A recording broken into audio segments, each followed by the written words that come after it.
Welcome back, everyone. I am so thrilled to have you here for another explainer. Today, we're exploring a concept in computer architecture that honestly sounds incredibly dense when you first hear the hardware jargon, but I promise you, with the right perspective, it's highly explainable and absolutely fascinating.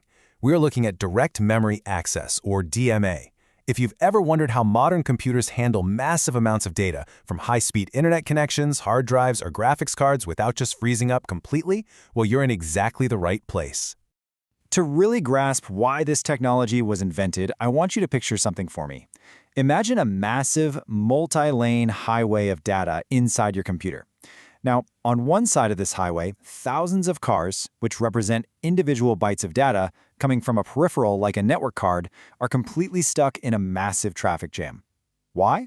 Because they're all waiting at a single, overworked toll booth. That toll booth is your central processing unit, the CPU. Historically, the CPU had to manually process every single piece of data moving from a device into your system's memory. It's incredibly inefficient. Your multi-gigahertz processor is literally sitting there acting as a glorified traffic cop for bytes instead of doing complex math or running your actual applications. Okay, let's dive into this, because engineers realized they desperately needed a better way.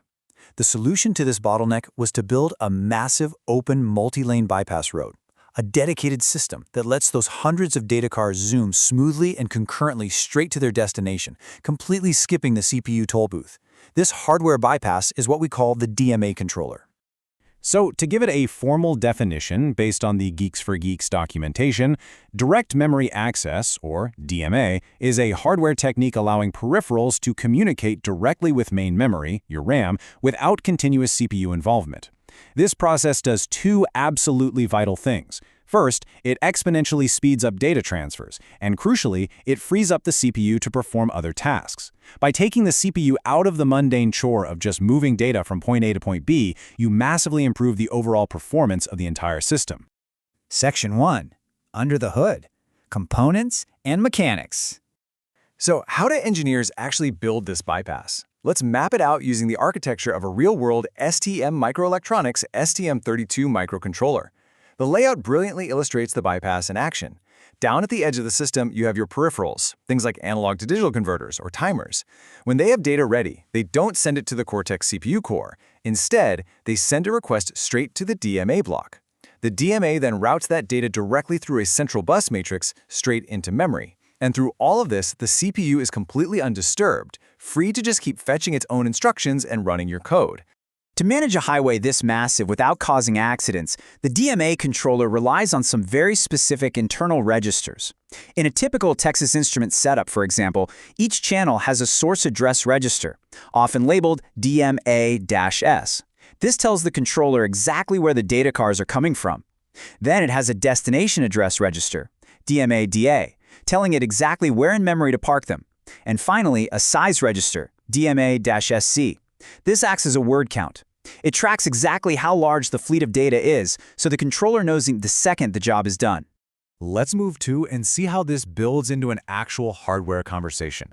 Because the DMA and the CPU share the same main roads, the system buses, they absolutely have to coordinate. Here is the exact handshake protocol. Step 1, the peripheral sends a DMA request to the controller. Step 2, the DMA sends a hold signal to the CPU, essentially saying, hey, I need the road. Step 3, the CPU finishes its current tiny task and replies with an HLDA, a hold acknowledge, releasing the bus. Step 4, the DMA takes over and blasts the data directly into memory. And finally, Step 5, the DMA releases the road and sends an interrupt signal to the CPU to say, all done, the data's waiting for you. Section 2. Rules of the Road. Transfer Modes. Now, you might be wondering, if the DMA takes over the system buses, doesn't that block the CPU anyway? How do we prevent this massive influx of concurrent data transfers from causing system-wide chaos? Well, just like city traffic management, the hardware uses different modes to regulate flow. First, we have burst mode. This is ruthless. The DMA takes complete control of the memory bus and transfers an entire block of data in one massive go. The CPU is completely locked out of memory access until it's finished. It's great for speed, but bad for CPU responsiveness. Then we have cycle stealing. Here the DMA transfers just one data item at a time, politely letting the CPU slip through and access memory between each transfer. They share the road collaboratively. Finally, there's demand mode. This is the ultimate polite driver. It only transfers data when the CPU is completely idle, ensuring zero interruption. Taking a closer look at that aggressive burst or block mode, a state diagram from Texas Instruments highlights the exact moment the system enters the hold CPU transfer one word or byte loop. When a block transfer is triggered, the CPU is literally halted. The documentation notes that a full block transfer like this takes exactly 2 times the master clock times the DMA's size in clock cycles to complete. For a massive file, that is a highly noticeable amount of time for the brain of your computer to just be frozen in place. So, the crucial point is understanding the trade-off between single and block transfers. With a single transfer, you need a separate trigger for every single byte or word.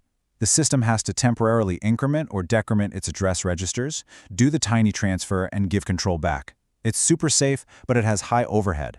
A block transfer, on the other hand, is highly efficient. One single trigger moves the whole block. But the cost is that your CPU is halted in its tracks until that entire fleet of data has arrived. It's a classic engineering balancing act between raw throughput and system responsiveness. Section 3. Software Traffic Cops. Linux Mapping. Up to this point, we've talked entirely about hardware logic. But even the best engineered highway needs a map and traffic cops to prevent catastrophic pileups, right? And the addressing here gets incredibly complex. When a software driver in Linux wants to use DMA, it allocates a buffer using a function like kmalloc. This gives the software a virtual address. Let's call it address X. The operating system maps address X to a real, physical address in RAM, which we'll call address Y. But here is the catch. The DMA hardware bypasses the CPU entirely. It has no idea what the CPU's virtual address X is. To solve this, advanced systems use an IOMU, an Input-Output Memory Management Unit. This hardware translates a special DMA address, address Z, directly to the physical address Y. So the CPU uses X, the DMA uses Z, and they both magically end up at the exact same physical destination, Y. To keep all of this straight, Linux relies on vital interfaces to handle the translation. As the kernel documentation explicitly states, the driver can give a virtual address X to an interface like DMA map single, which sets up any required IMMU mapping and returns the DMA address Z. Functions like this are literally your software traffic cops.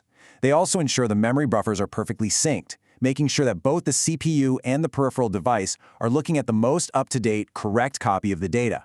This prevents data corruption as these massive fleets of information zoom around the system.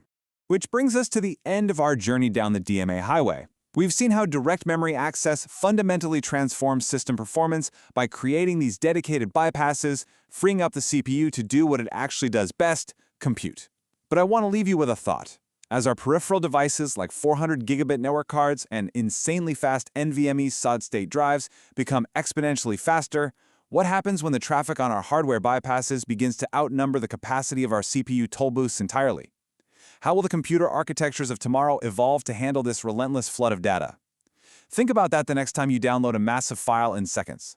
Thank you so much for joining me for this explainer, and I will see you in the next one.